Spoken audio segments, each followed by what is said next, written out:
Alrighty, Backyard Homesteader, welcome back. I'm Priscilla. I've got a car picking me up. We're going on a little adventure. Come join us. You girls ready? We're ready! Let's do it!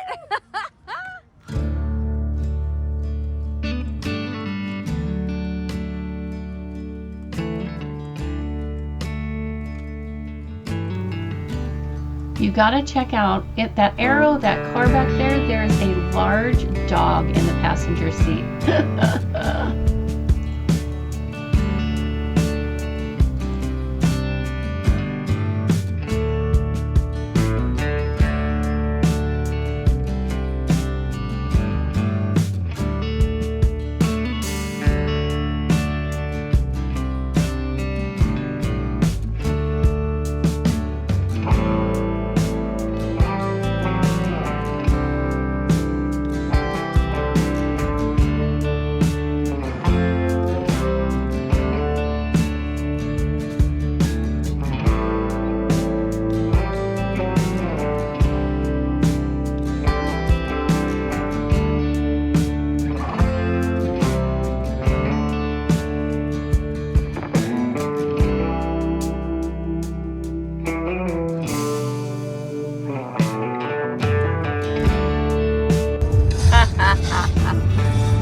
You happy now, Gay?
Okay, I'll have you move to the next table and sign a waiver. I guys might have you checking over there. Go through the farm stand entrance. You'll be meeting right there at the center of the garden, right at 1. And then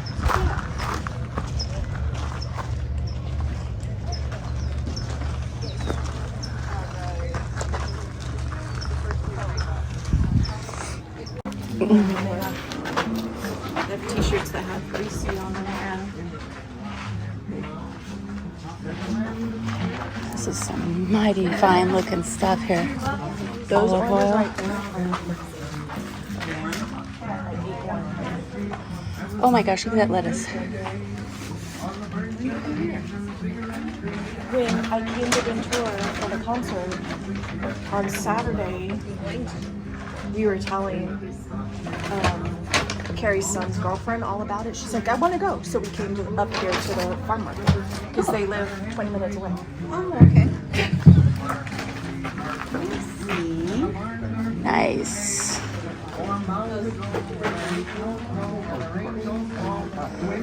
We used to listen to that a lot. Reminds me of your ex.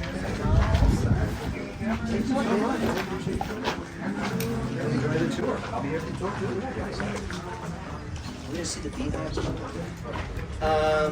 should be able to see. We have a lot. I've actually touched first people registry, which is really cool. So you'll be passing that. I came back here. And make sure you tell the tour guides that you're like, and they'll make sure to point out. Oh my gosh, look at that tic-tac-toe.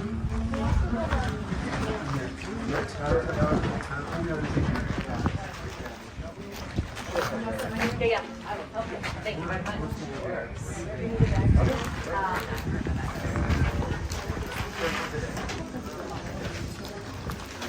Isn't that cool, Jen?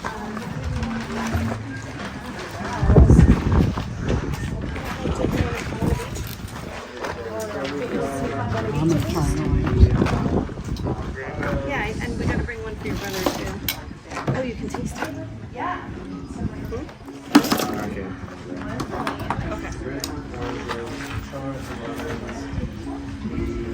Good stuff, Gay? Oh yeah. They're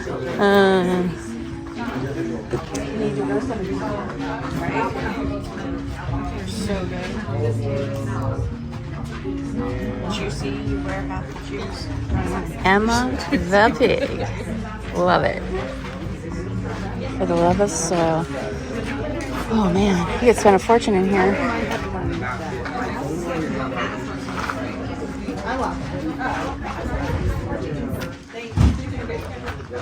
Cookbook, arugula, petite market bags. Oh, that's what that is. Oh, oh, I'm gonna have to have that book. Yeah, and the cookbook is autographed. No way. Yeah. Holly Chester. Oh my gosh, Jen. Well, she didn't tell us, Gay, that we'd be spending our whole month's budget. I hear chickens. I am thinking I just might have to make it home with some of these gorgeous strawberries. What do you think? New cover crop, maybe? Okay, in case you hadn't noticed, we are at Apricot Lane Farm, which is from the movie The Biggest Little Farm. Come join us as we go through this tour. My sister waited, oh gosh, I don't know how long, to get tickets. She nabbed them for us, and here we are. We waited for this day, and we're excited. Let's get going. Apricot Lane! Woohoo!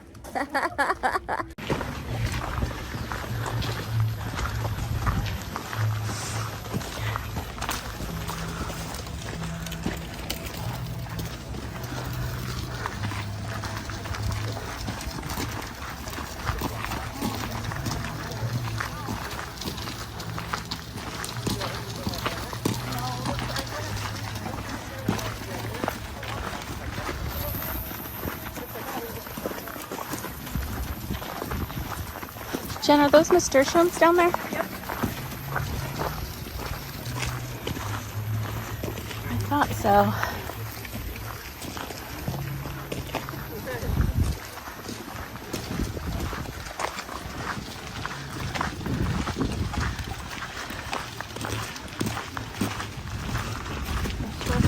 Balsam, marigolds, forage. What is that?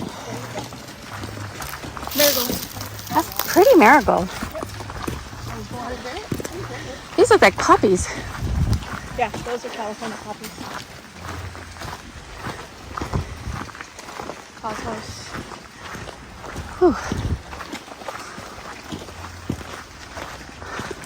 Hey, speed racer. Miss, I just had surgery on my foot.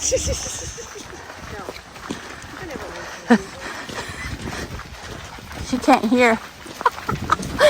Ah. Whew.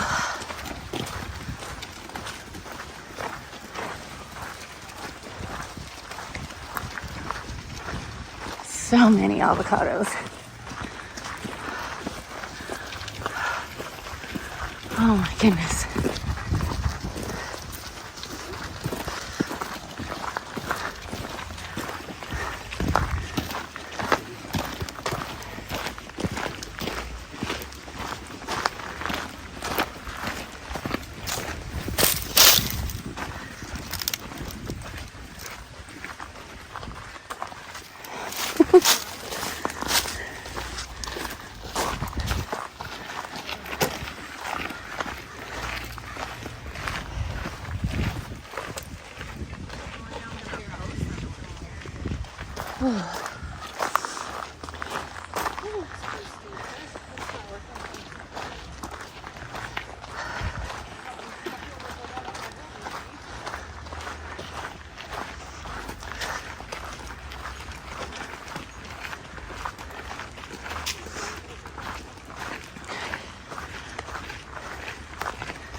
Also, welcome to the Fertility Center here at Apricot Lane Farms.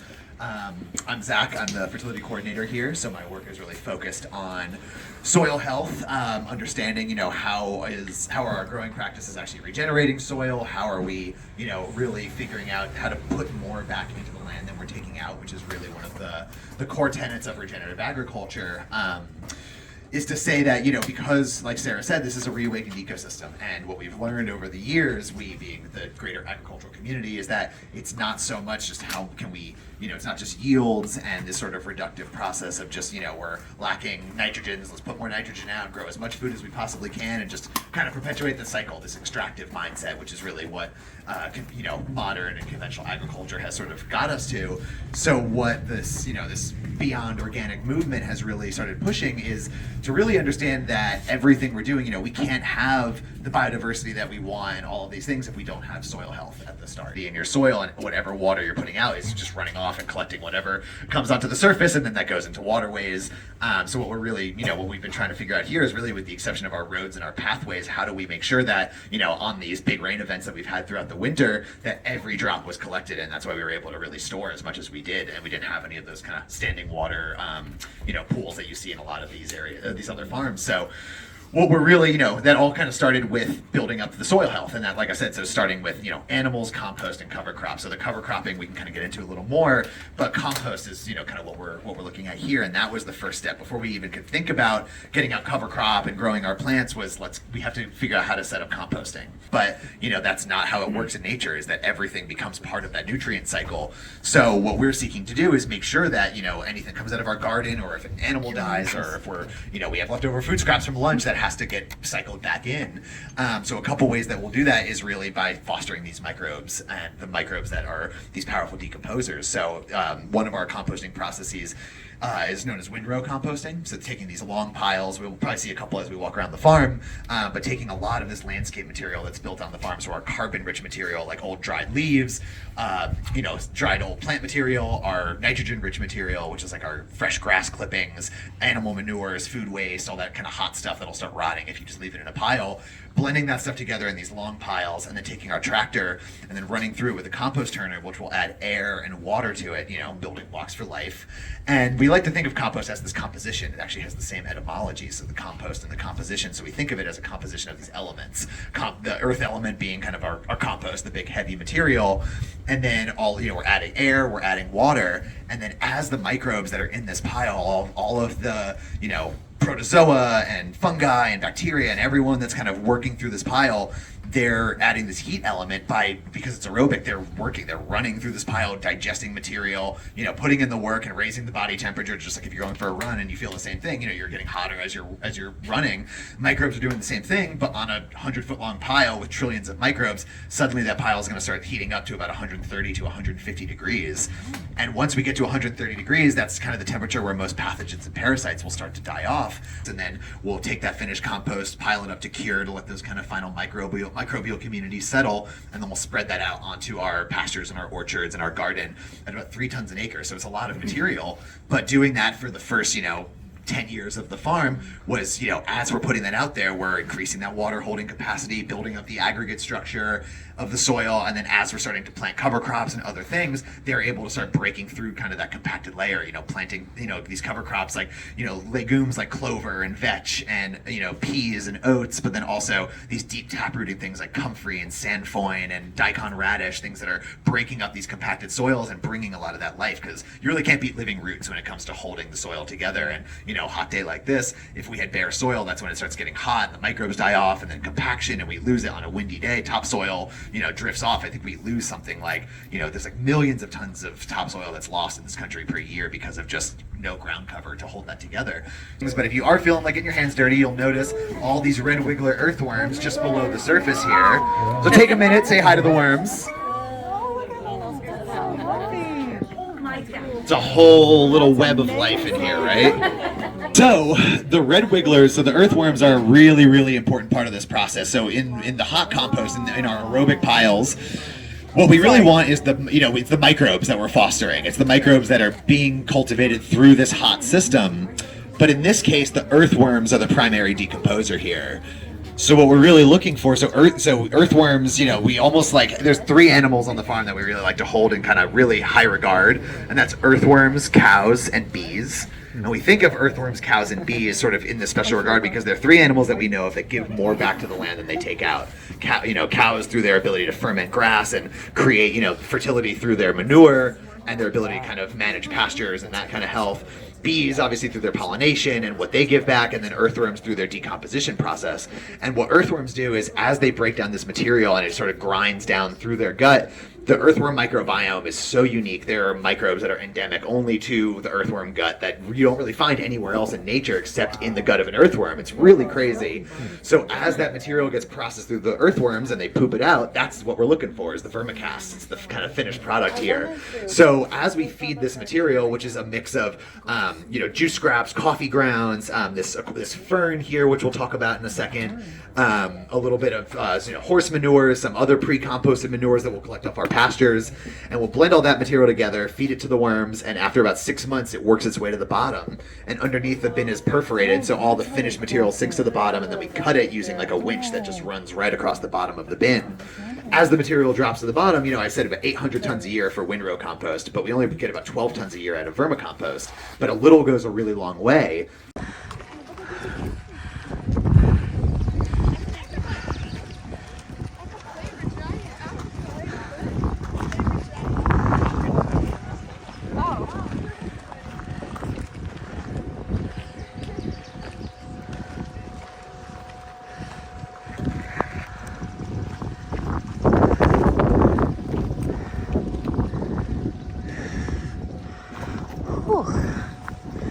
That hose, yeah, stocking.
all of this green that you see is the fern he was talking about that they're starting to experiment with to use in various ways. One is in the composting. But as we go down and around the turn here, I show the ducks so that you realize, because at first I didn't realize it was the pond.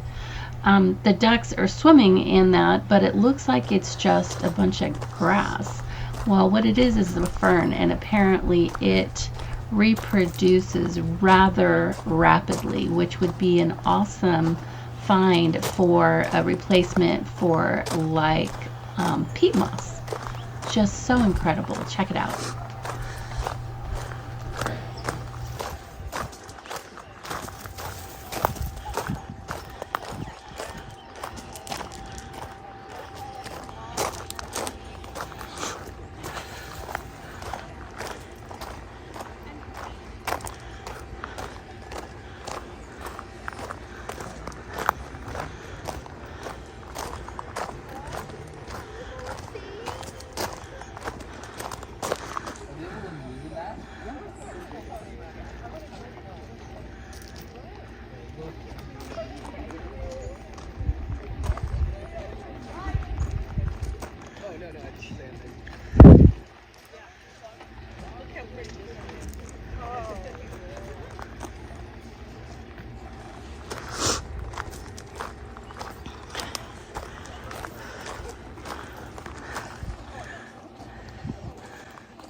Hi! Now that's a camera. No, you got a cool one too.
It's got raw, yeah. They've been like really good friends of ours for a long time. Oh, they're amazing. So all of our manure that we were getting for our feeds, for our compost, we were getting from raw. A lot of the hay we get from them. So, but their Fresno area, so it's a long time to get the manure truck down here. So what we realized after all these years, and we started cultivating this fern, they actually sell the emu eggs at that farmer's market in Interlaken. My husband makes Ukrainian eggs, and he wanted to buy an egg to decorate. So the pond experiment kind of took off on its own because it was basically like seeding it in a couple places, and then we think maybe it was brought in by some farms. But over the winter, it just started blooming and blooming. And it can double its population in about 3 days. So It's amazing. Plant-based source of nitrogen, it really is unrivaled to. Oh, Emily. It's really unrivaled, and it grows so quickly. It has so much nitrogen. It fixes carbon. So what we're hoping, and then for the pond health as well, it's that coverage. We're trying to test and find out what the limit is. Is it actually causing is it causing hypoxia? Is it taking oxygen out of the water? But what we're hoping is that if we can harvest it quickly enough, so that regrowth that you see, that was like we harvested almost the entire thing 3 weeks ago. Right. Dang. Fully back. That's crazy. So the way it can, but a lot of the research is showing that this could, and using it as fodder as well. Our chickens have been loving it. Our ducks have been loving it. Small amounts can go to the cows. When we dry it, it has the same consistency as peat moss. So Oh, nice. we use Yeah. peat moss in our potting mixes. Yeah. Top dressing in our garden beds. So Yeah. there is a laundry list of potential Wow. functionality for it. So That's amazing. We're really excited about how Yeah, it no will shit. work. Right. Oh my goodness, you guys. I had to stop the video here just because there's so much more. I don't want this to end up to be an hour video and nobody ends up watching it because it's such great information. It was such an amazing experience. And next up, gosh, we have chickens, we have cows, we have pigs. There's just so much more to see. So if you've not seen the movie The Biggest Little Farm, make sure you get that. Watch that movie before the next launch, the next video. We're probably going to have at least 2 more videos to cover everything that we experienced at the farm. It's just too good to not share with you. So I just really would love to inspire you to go and see it for yourself. There's absolutely nothing like being there in person, but check it out. Rent the movie, buy the movie, whatever. I'll put a link in the description down below. Watch it. Subscribe and ding that notification bell so you know whenever the next 2 series or parts, whatever you want to call it, the next 2 videos come out. All right. Thanks for hanging out with me. I'll see you at the next one. Bye now.